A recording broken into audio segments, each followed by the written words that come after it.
नमस्कार सभी को। तो आज हम पढ़ेंगे सूर्यकांत त्रिपाठी निराला जी द्वारा रचित बादल राग। बादल राग एक ऐसी कविता है जो हमें क्रांति की महत्ता समझाती है। इस कविता को पढ़ने के बाद हम क्रांति कितनी महत्वपूर्ण है ये समझ पाएंगे। क्रांति का अर्थ हर इंसान के लिए अलग अलग होता है, हम ये भी समझ पाएंगे इस कविता को पढ़ने के बाद। और इस कविता में बादल शब्द का अर्थ हर जगह अलग अलग है, तो आप बड़े अच्छे से इसको सुन के समझिएगा। तिरती है समीर सागर पर, अस्थिर सुख पर दुख की छाया, जग के दग्ध हृदय पर निर्दय विप्लव की प्लावित माया। तिरती है समीर सागर पर। समीर का अर्थ है वायु या पवन और सागर का अर्थ होता है समुद्र। तो यहाँ पर कवि बादल को संबोधित करते हुए कह रहे हैं कि जिस प्रकार आसमान में वायु रूपी समुद्र है, जिस प्रकार आसमान में वायु रूपी समुद्र रहती है, उसी प्रकार तुम उस पर एक नौका की तरह मंडराती रहती हो। तो यहाँ पर कवि बादल को कह रहे हैं, जिस प्रकार आप इमेजिन कीजिए कि समुद्र में जब नौका जा रही होती है तो वो किस प्रकार दिखती है। समुद्र अस्थिर होता है और नौका उसी हिसाब से स्थिर होने की कोशिश कर रही होती है।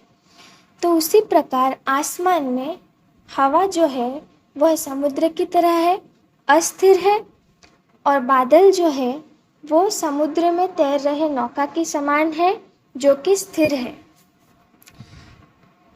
किस प्रकार अस्थिर सुख पर दुख की छाया, जैसे हमारे जीवन में दुख स्थिर है और सुख अस्थिर है, उसी प्रकार। तो यहाँ पर क्या हो रहा है, यहाँ पे कवि इन दो चीज़ों का उदाहरण देकर हमें हमारे जीवन के सुख और दुख की बात को समझाने की कोशिश कर रहे हैं। किसका एग्जाम्पल ले रहे हैं यहाँ पर?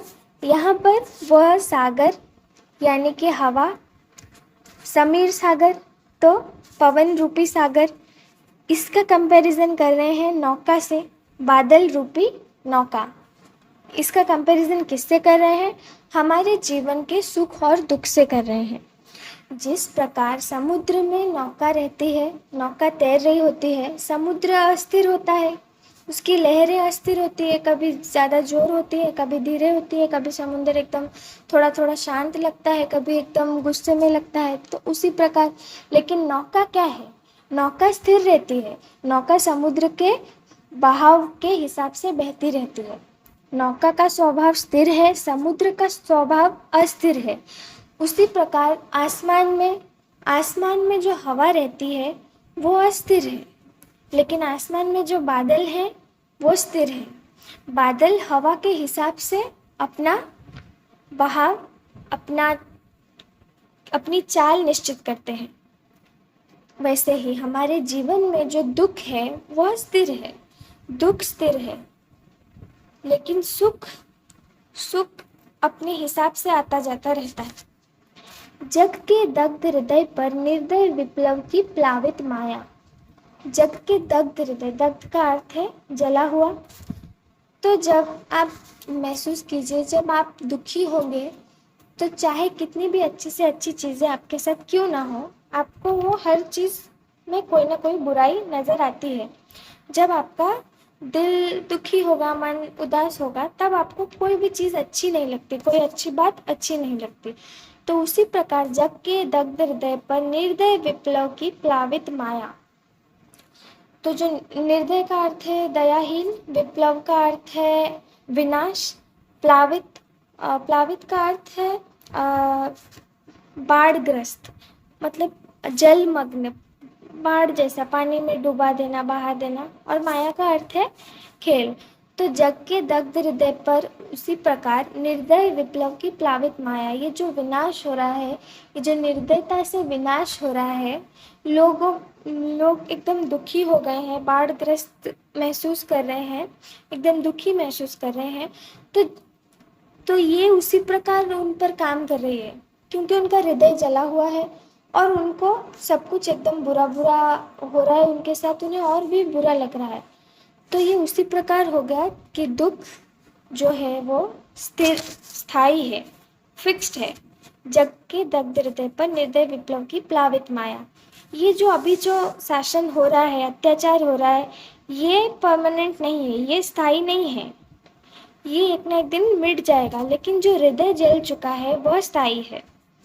चोट लग चुकी है एक बार, तो अभी उनका हृदय जख्मी है, तो उन्हें सब कुछ बुरा बुरा लग रहा है। इसीलिए इसी प्रकार जिस प्रकार जीवन में दुख स्थायी है, सुख आते जाते रहता है। यह तेरी रणतरी भरी आकांक्षाओं से, घन भेरी गर्जन से सजग सुप्त अंकुर। देखिए, यह तेरी रणतरी, रण का अर्थ होता है युद्ध, तरी मतलब नौका। यह तेरी रणतरी भरी आकांक्षाओं से, तो बादल से अब कवि कह रहे हैं कि ये जो तेरा युद्ध का नौका है, ये आकांक्षाओं से भरा हुआ है।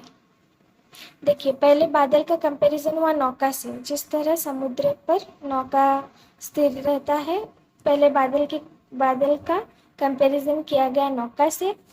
अब नौका का कंपैरिजन किया जा रहा है रणतरी। यह तेरी रणतरी भरी आकांक्षाओं से। रणतरी क्यों कहा गया?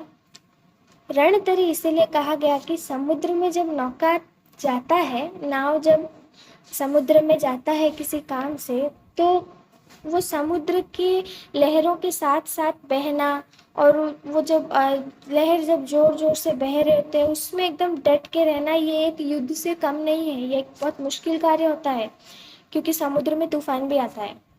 तो यह तेरी रणतरी भरी आकांक्षाओं से, ये जो तेरी रणतरी है, ये जो तेरा नौका है, ये आकांक्षाओं से भरा हुआ है। किसकी आकांक्षाओं से? आम आदमी की आकांक्षाओं से। ये चैप्टर हमें इस हिसाब से समझना है कि जैसे ये तब लिखा गया है जब युद्ध चल रहा था, जब शासन चल रहा था, तो तब जो लोगों पे अत्याचार हो रहा था, ये तब लिखा गया है। तो उसी तरह से लिखा गया है। क्रांति की कामना करेंगे यहाँ पर, तो वही चीज़ को आपको अपने दिमाग में रख के समझना है।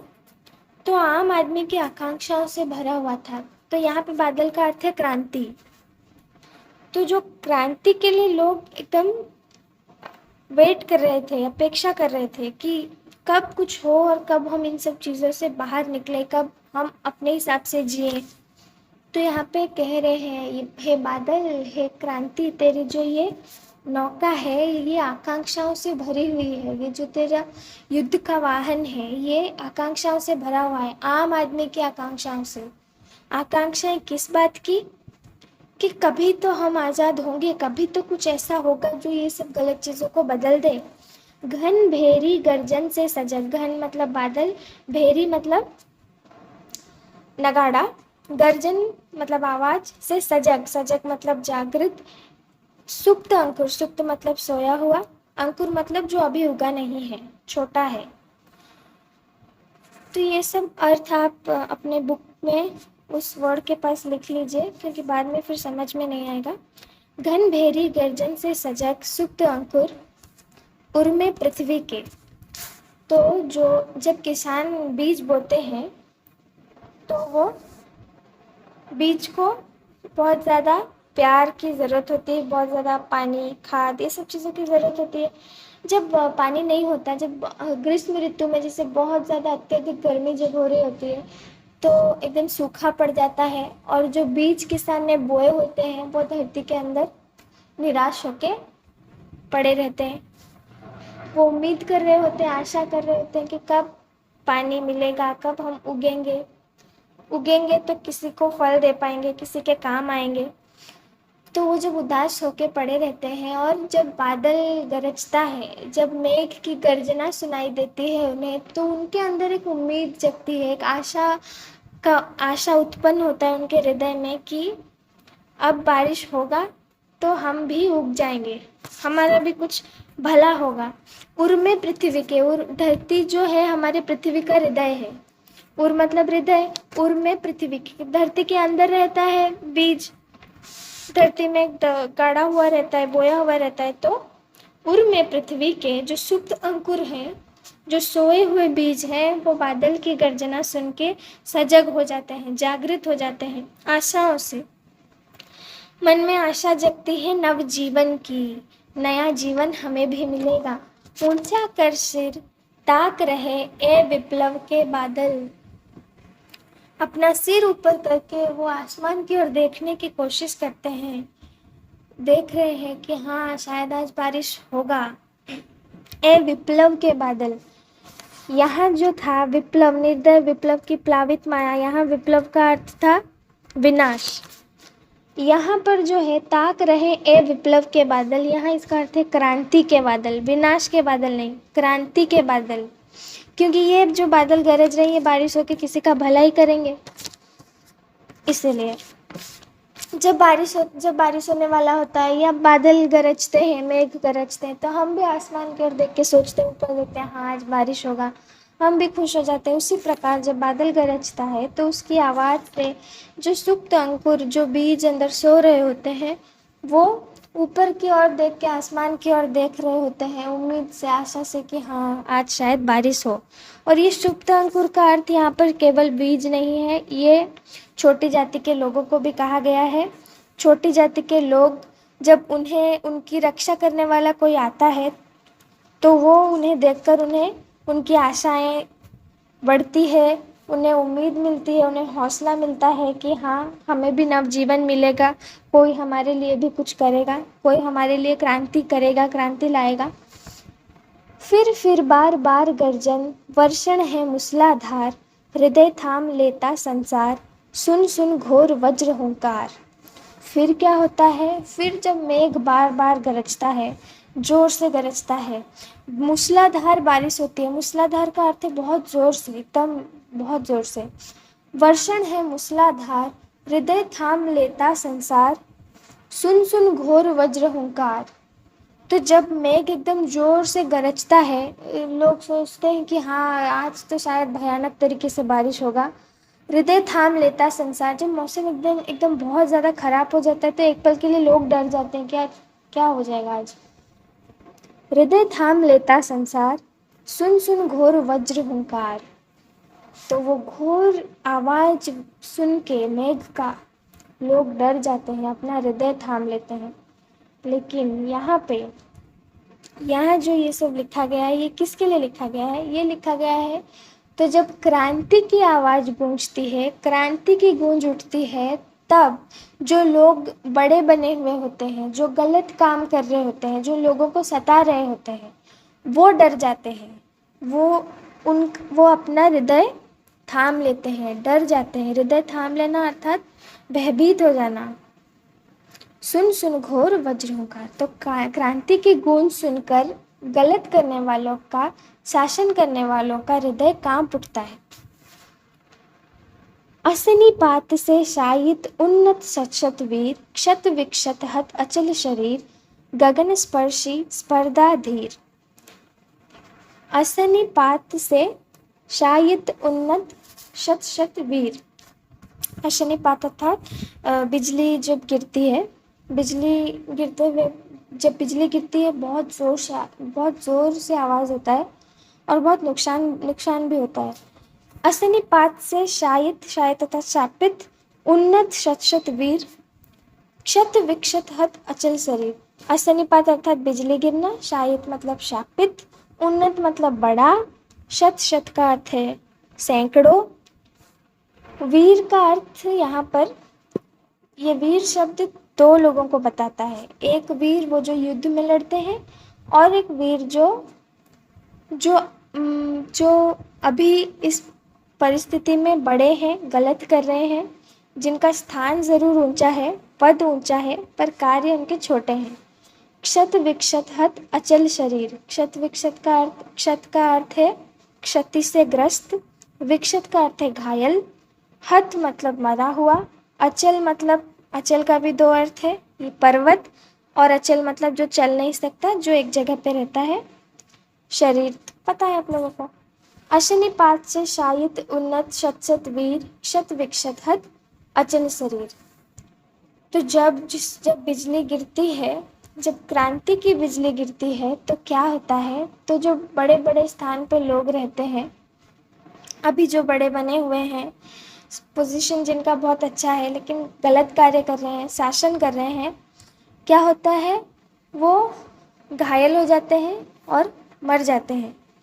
किस प्रकार? उसी प्रकार जिस प्रकार युद्ध भूमि में सैकड़ों वीर, जो वीर होते हैं, मतलब जो एकदम बलशाली होते हैं, और एक वज्र के प्रहार से जो ढेर हो जाते हैं, उसी प्रकार ऊंची ऊंची ऊंची ऊंची आशा करने वाले, गगन को छूने की आशा करने वाले पर्वत बिजली गिरने पर उसी प्रकार ढेर हो जाते हैं, जिस प्रकार कोई एकदम बलशाली वीर युद्ध भूमि में वज्र के प्रहार से ढेर हो जाता है।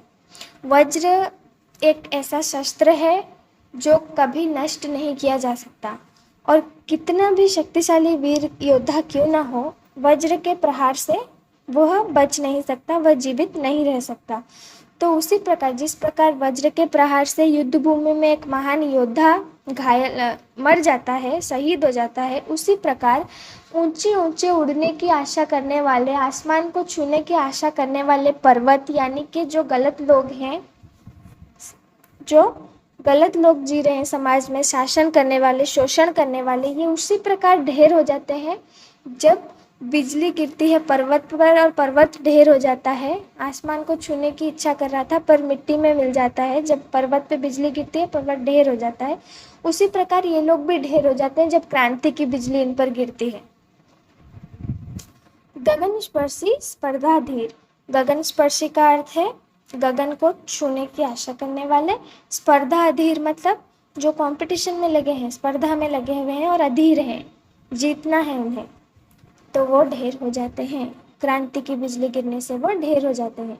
हंसते हैं छोटे पौधे, लघु भार शस्य अपार, हिल हिल खिल खिल हाथ हिलाते, तुझे बुलाते, विप्लव रव से छोटे ही हैं शोभा पाते। तो जब कोई बुरे इंसान का वध हो जाता है युद्ध में, अगर आप महाभारत वगैरह देखे होंगे, रामायण वगैरह देखे होंगे, तब उसमें देखेंगे जब रावण मर जाता है, या जब दुर्योधन और उसके 100 भाई जब मर रहे होते हैं, जब किसी गलत करने वाले का, अत्याचारी का विनाश होता है, मर जाता है जब वो युद्ध में, तब छोटे छोटे, यहाँ दिए छोटे छोटे पौधे, लघु छोटे छोटे जो लोग होते हैं, जिन पर जो शोषित होते हैं, जिन पर अत्याचार हो रहा होता है, वो लोग बहुत खुश होते हैं कि अब हमें आज़ादी मिल गई, अब और हमें कोई तंग नहीं करेगा। तो उसी प्रकार हंसते हैं छोटे पौधे, लघु भार शस्य अपार। तो देखिए यहाँ पे कितना ज़्यादा कंपैरिजन किया गया है, एक एक लाइन के अंदर बहुत गहरा गहरा अर्थ दिया है। इस लाइन का कितना मतलब है भी देखिए। हंसते हैं छोटे पौधे, लघु भार शस्य अपार। जब बारिश होती है, जब बारिश होने के बाद एक हरियाली होती है, एक हरियाली होती है, पौधे, पेड़ पौधे खुश हो जाते हैं, ऐसे लगता है वो लोग खुश हो गए, बारिश हुआ। तो यहाँ वो कह रहे हैं कि जब बारिश होती है तो पेड़ पौधे खुश होते हैं, जब पानी की बारिश होती है तो पेड़ पौधे खुश होते हैं, जब क्रांति की बारिश होती है तो जो शोषित वर्ग होते हैं, पीड़ित वर्ग होते हैं, वो खुश होते हैं। हंसते हैं छोटे पौधे, लघु भार शस्य अपार। लघु मतलब छोटा, और शस्य का अर्थ है हरियाली। छोटे पौधे, छोटे छोटे जो पौधे होते हैं खुश होते हैं, हरियाली से भर जाते हैं और बहुत खुश होते हैं, एकदम हरियाली आ जाती है। जब बारिश होती है, जब क्रांति की बारिश होती है, तब जीवन में हरियाली सा महसूस करते हैं वो लोग। हिल हिल खिल खिल हाथ हिलाते, तुझे बुलाते, विप्लव रव से छोटे ही हैं शोभा पाते। और खुश हो जाते हैं एकदम, फिर क्रांति को बुलाते हैं कि क्रांति के वजह से हमें आज आज़ादी मिली है। हिल हिल खिल खिल हाथ हिलाते। तो जब बारिश के बाद अब आप पेड़ पौधों को देखेंगे, एकदम हरियाली, हरे भरे दिखते हैं, एकदम खुश दिखते हैं, एकदम थोड़ा थोड़ा हिल भी रहते हैं। तो वो खुश होने के बाद वो हिल हिल के, हाथ हिला के मेघ बादल को बुला रहे होते हैं कि आओ बारिश करो और बारिश करो हमारे ऊपर। विप्लव रव से छोटे ही हैं शोभा पाते। छोटे ही हैं, पर जो क्रांतिकारी, जो क्रांतिकारी आवाज़ जो मेघ से निकल रही होती है उससे वो शोभा पाते हैं, उन्हें अत्यंत ही खुशी मिलती है। अट्टालिका नहीं है रे आतंक भवन, सदा पंख पर ही होता जल विप्लव पावन। अट्टालिका अर्थात ऊंची ऊंची इमारतें। अट्टालिका नहीं है रे आतंक भवन, ये जो बड़े बड़े लोग बड़े बड़े महलों में जाके रहते हैं, ये कोई ऊंचे ऊंचे भवन, ये कोई महल नहीं है, ये कोई मंदिर नहीं है, ये आतंक भवन है।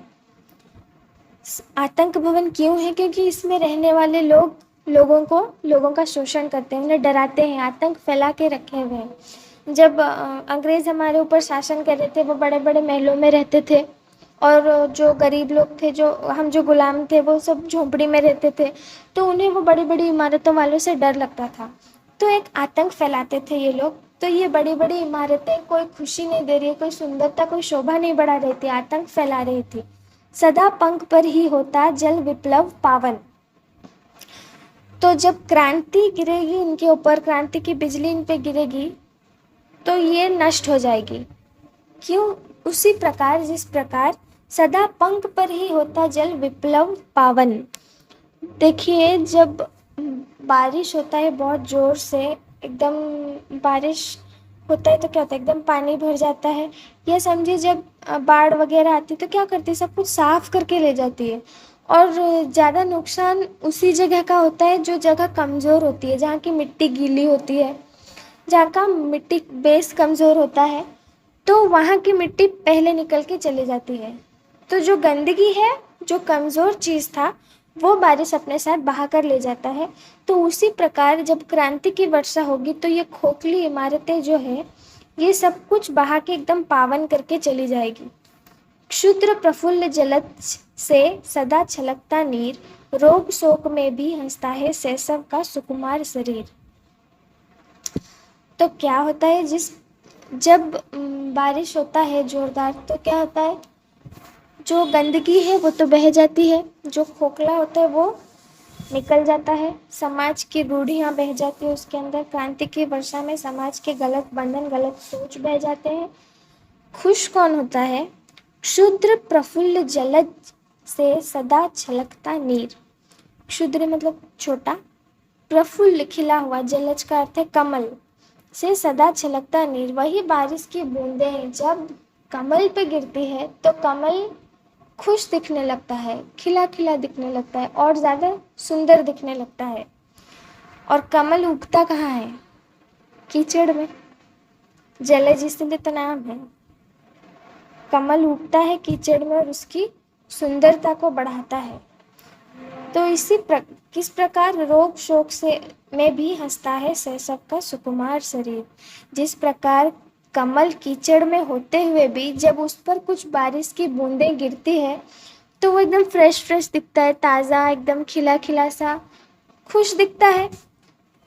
उसी प्रकार जिस प्रकार जब एक बालक रोग से, एक छोटा सा बच्चा, एक छोटा शिशु जब रोग से ग्रस्त होता है, जब बीमार होता है, फिर भी अगर वो मुस्कुराता है, उसका चेहरा इतना प्यारा होता है, वो लोग इतने कोमल हल्के से होते हैं, प्यारे से होते हैं, उनका सुकुमार शरीर, सुकुमार मतलब कोमल, तो वो जो शरीर है हंसता हुआ दिखता है, अच्छा दिखता है।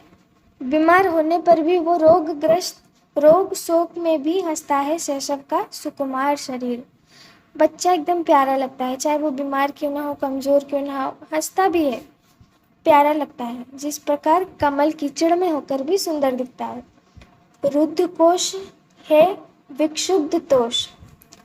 रुद्ध का अर्थ है रुका हुआ, कोश का अर्थ है खजाना, विक्षुब्ध का अर्थ है परेशान हुआ या कह सकते हैं डिस्टर्ब्ड, भटका हुआ।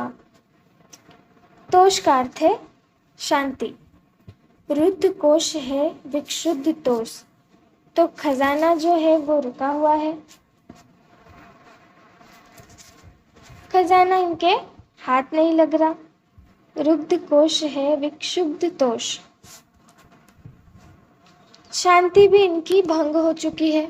खजाना तो बहुत कुछ है इनके पास, लेकिन ये लोग संचय इसको संभाल के रखते हैं, संचय करके, धन का संचय करके घर में रखते हैं, रोक के रखते हैं, पैसा देते नहीं किसी को। इतना अंग्रेज़ों के पास इतना पैसा था, उन लोगों ने हमारे ऊपर गुलामी की, हमें गुलाम बना के रखा, शासन किए, पर किसी की मदद नहीं की, है ना। तो अपने कोष को ये लोग संचय करके रखते हैं, अपने धन को बचा के रखते हैं, खर्च नहीं करते हैं। विक्षुब्ध तोष, और शांति भी इनकी भंग है, डिस्टर्ब्ड है, शांति भी नहीं है। अंगना अंग से लिपटे भी, अंगना का अर्थ होता है पत्नी, अंग है शरीर, से लिपटे भी आतंक अंक पर कांप रहे हैं। इनके पास सब कुछ है, पैसा है, प्रॉपर्टी है, सब कुछ है, घर में है, सुख से हैं, अपनी बीवियों के पास हैं, उसके बाद भी कांप रहे हैं, कहीं क्रांति ना हो जाए। अगर क्रांति हुई तो हम कुछ नहीं कर पाएंगे, हमारा काम तमाम हो जाएगा। आतंक पर कांप रहे हैं, धनी वज्र गर्जन से बादल, त्रस्त नयन मुख कांप रहे हैं। तो ये लोगों के पास सब कुछ सुख होने के बाद भी यहाँ पे कवि जो धनी वर्ग है उन पर उन्होंने कटाक्ष करते हुए कहा है, सब कुछ होते हुए भी सुख नहीं है, कांप रहे हैं। वज्र